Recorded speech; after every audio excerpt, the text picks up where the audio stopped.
আসসালামু আলাইকুম, বিসমিল্লাহির রহমানির রহিম। সুপ্রিয় শিক্ষার্থীবৃন্দ, তোমরা যারা অষ্টম শ্রেণীতে পড়ো, আজকে পাঠ 13 আল কোরআন ও নৈতিক শিক্ষা সম্পর্কে আলোচনা করা হবে। আল কোরআন সর্বশেষ ও সর্বশ্রেষ্ঠ আসমানি কিতাব। এটি জ্ঞান বিজ্ঞানের মূল উৎস। নৈতিক ও মানবিক শিক্ষার ক্ষেত্রে এই কিতাব বিশেষ ভূমিকা পালন করে। কোরআন মজিদ হল নৈতিকতার আধার।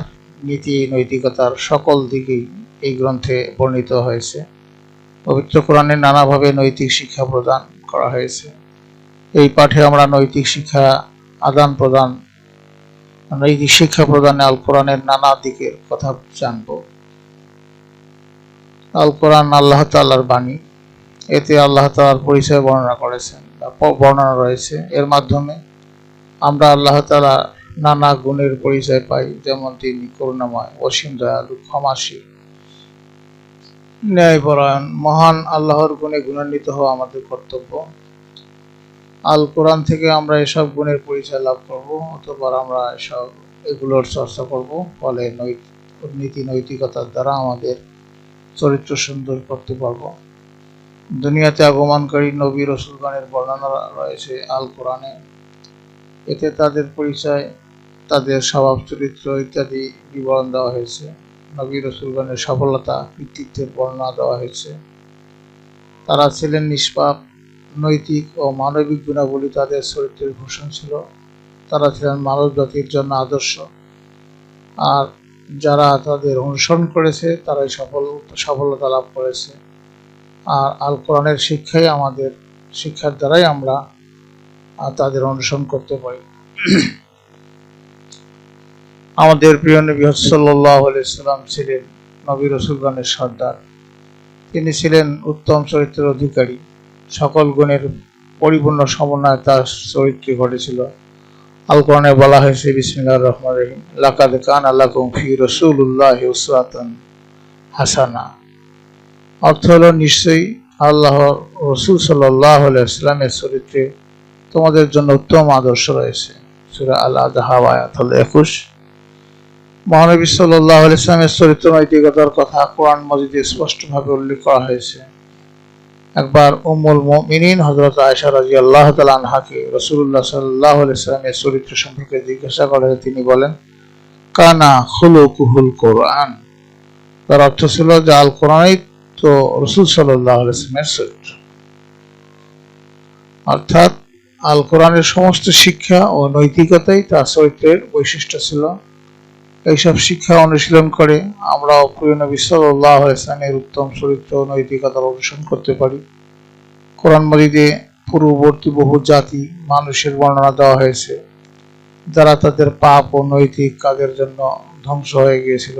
তাদের সম্পর্কে বর্ণনা করা হয়েছে, যেমন আদ জাতি, সামুদ জাতি, ফেরাউন, নমরুদ, কারুন ইত্যাদি। এইসব জাতি ব্যক্তিদের বর্ণনা আমাদের নৈতিকতা থেকে বেঁচে থাকার শিক্ষা দেয়। অতএব তারা যেসব অনৈতিক কাজ করত তা থেকে আমরা বিরত থাকব। আর যারা সর্ব অবস্থায় কি করব? নৈতিকতার অনুসরণ করব। নৈতিক জীবনযাপনের জন্য অনেক নির্দেশনা আল কোরআনে দেওয়া হয়েছে। এগুলো আমাদের নৈতিক জীবনযাপনে উৎসাহিত করে। নিচে নীতিমূলক কয়েকটি আয়াত উল্লেখ করা হলো। বিসমিল্লাহির রহমানির রহিম, কাদ আফলাহা মান যাক্কাহা ওয়া কাদ খাবা মান দাসাহা। অর্থ হলো, সেই সফলকাম হবে যে নিজেকে পবিত্র করবে, আর যে নিজেকে কলুষিত করবে সেই ব্যর্থ হবে। সূরা আশ-শামস আয়াত হলো 9 থেকে 10। এরপরে 2 নম্বরে হচ্ছে ইন্নাল্লাহা মা'আস সাবিরিন, যে নিশ্চয়ই আল্লাহ ধৈর্যশীলদের সাথে আছেন। সূরা আল বাকারা আয়াত হলো 153।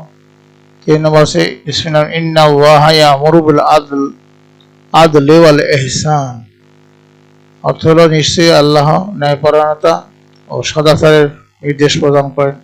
সূরা আল নাহল আয়াত হলো 90। কথাটি মসজিদে শুক্রবারের জুমায় প্রায় হুজুর এরা উচ্চারণ করেন। ওয়া ইন তাউফু আকরাবু লিত্তাকওয়া, অর্থাৎ আর ক্ষমা করে দেওয়াই হলো তাকওয়ার অধিকতর নিকটবর্তী। সূরা আল বাকারা আয়াত হলো 237। ওয়া আউফু বিল আহদি ইন্নাল আহদা কানা মাসউলা। অর্থ হলো, আর তোমরা প্রতিশ্রুতি রক্ষা করবে, নিশ্চয়ই প্রতিশ্রুতি সম্পর্কে কিয়ামতে জিজ্ঞাসা করা হবে। সূরা বনী ইসরাইল আয়াত হলো 34। এভাবে আল কোরআনের বহু আয়াতে নৈতিক গুণাবলী অনুশীলনের জন্য আদেশ উৎসাহ দেওয়া হয়েছে। পাশাপাশি অনৈতিক অন্যায় কাজ থেকে বিরত থাকার শিক্ষা দেওয়া হয়েছে। আমরা অনৈতিকতা থেকে বিরত থাকার জন্য নিষেধমূলক কয়েকটি আয়াত নিম্নে উল্লেখ করা হলো, যেখানে এক হলো যে কুলু আশরাবু ওয়ালা তুশরিফু ইন্নাহু লা ইউহিব্বুল মুসরিফিন। অর্থ হলো, আর তোমরা খাও ও পান করো, তবে অপচয় করো না, নিশ্চয়ই তিনি আল্লাহ তাআলা অপচয়কারীদের পছন্দ করেন না। ওয়ালা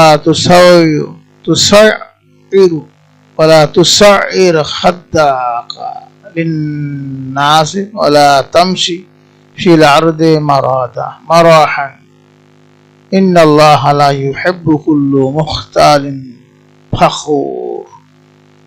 অর্থ হলো, যার অহংকার বশত তুমি মানুষকে অবজ্ঞা করো না, পৃথিবীতে ও উদ্ধত ভাবে বিচরণ করো না, নিশ্চয়ই আল্লাহ কোনো উদ্ধত অহংকারীকে পছন্দ করেন না। সূরা লোকমান আয়াত হলো 18।